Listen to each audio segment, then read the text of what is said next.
Hello bachcho, let's read the question. So the question over here says, do you agree that regional and local variations exist within each biome? Substantiate your answer with suitable example. ठीक है, तो question में क्या कह रहे हैं कि एक ही बायोम के अंदर क्या लोकल और रीजनल वेरिएशंस हो सकती हैं? तो डेफिनेटली हो सकती हैं। कैसे? मान लीजिए कि ये एक बायोम है, ठीक है। अब एक बायोम की कैरेक्टरिस्टिक फीचर क्या होती है? एक बायोम में क्लाइमेटिक कंडीशन सेम रहती है। ओके, मतलब इस पूरे बायोम की एक पर्टिकुलर क्लाइमेटिक कंडीशन होगी और वो सेम रहेगी। अब इस बायोम के अंदर क्या होता है? छोटे छोटे माइक्रो हैबिटेट्स होते हैं। माइक्रो हैबिटेट्स मतलब मान लीजिए ABCD माइक्रो हैबिटेट्स है बायोम के। इनमें होता क्या है? छोटी छोटी वेरिएशन होती है। ए जो है वो B, C और D से अलग होगा, बट इतनी ज़्यादा वेरिएशन नहीं होगी कि आप इसे अलग बायोम में रख दो। क्लाइमेटिक कंडीशन ABCD का सेम ही होगा, लेकिन होगा क्या? होगा ये कि इनके बीच में छोटी छोटी वेरिएशन होगी।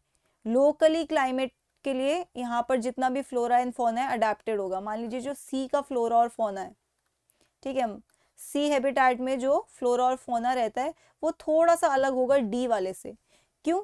क्योंकि D वाले की जो लोकल कंडीशंस है वो थोड़ी सी डिफरेंट होती हैं। ओके, तो पहले तो हम बायोम को डिफाइन कर देते हैं। बायोम क्या होता है? Biome is a group of communities, group of communities which live together, which live together in same climatic condition, in same climatic conditions, इसी को आप कहते हो बायोम। ओके, अब बायोम में क्या होता है? अभी हमने देखा बायोम में होता है माइक्रो हैबिटेट, बहुत सारे छोटे छोटे micro habitat.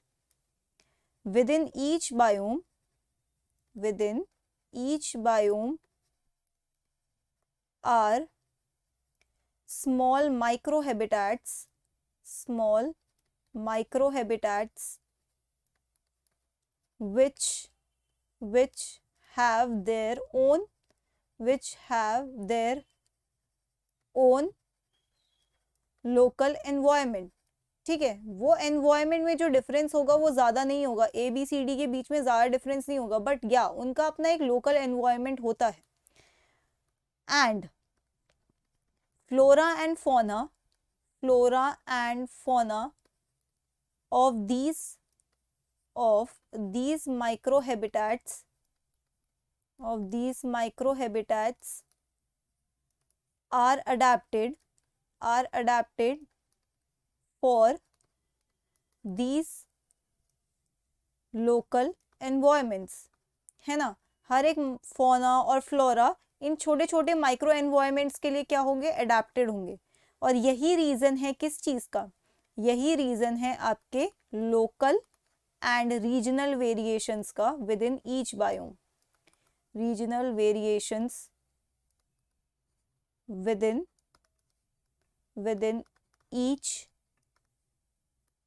In each biome.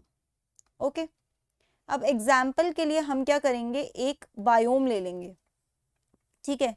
मान लीजिए हमने ले लिया है टाइगा बायोम, टाइगा बायोम का।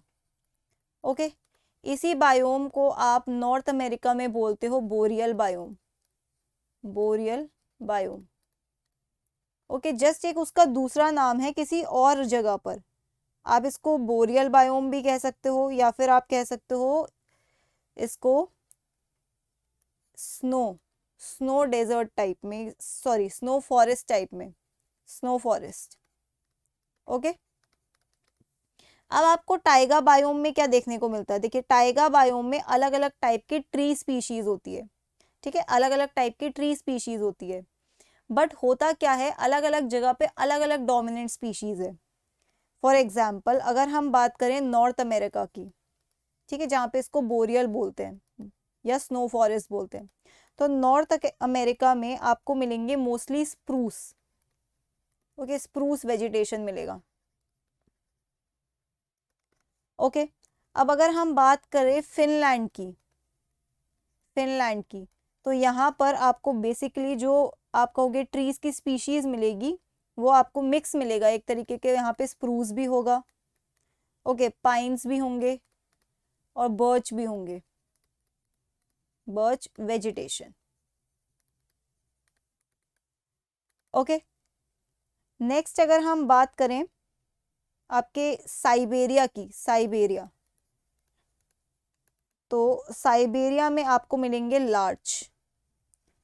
ठीक है, तो ये देखो अलग अलग जगह पे अलग अलग वेजिटेशन डोमिनेंट है, बट ये है क्या, ये तीनों ही आपके किस में आते हैं, टाइगा बायोम में आते हैं।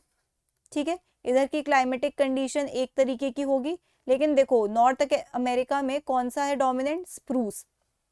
फिनलैंड की कंडीशंस, लोकल कंडीशन इस तरीके से है कि स्प्रूस, पाइन्स, बर्च, और साइबेरिया की कंडीशन लार्ज वेजिटेशन के लिए। Okay, so that's it for the question. I hope you understood it well. Best of luck.